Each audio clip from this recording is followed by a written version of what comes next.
Hello hi नमस्कार, स्वागत आहे तुमचं रुपालीस रेसिपी मराठीमध्ये। आज आपण करणार आहोत पनीर भुर्जी।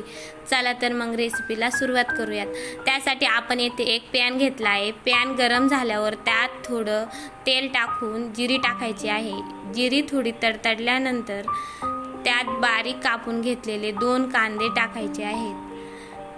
कांद्याचा कलर थोडा लाल झाल्यावर त्यात थोडा लसूण आणि बारीक करून घेतलेली शिमला मिरची टाकायची आहे।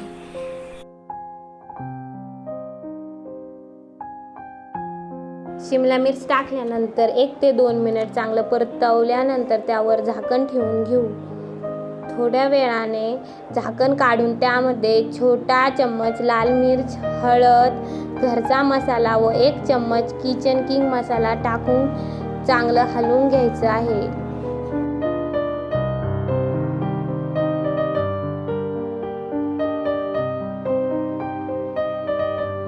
थोड्या वेळ परतल्यानंतर त्यामध्ये 1 छोटे टमाटे टाकून चांगलं हलवून घ्यायचं आहे। त्याच्यानंतर चवीपुरतं मीठ टाकून घ्यायचं आहे। हे सगळं चांगलं हलवून त्यामध्ये 200 ग्रॅम बारीक केलेले पनीर टाकून घेऊ। 2 ते 3 मिनिट परतल्यानंतर तयार आहे आपली पनीर भुर्जी।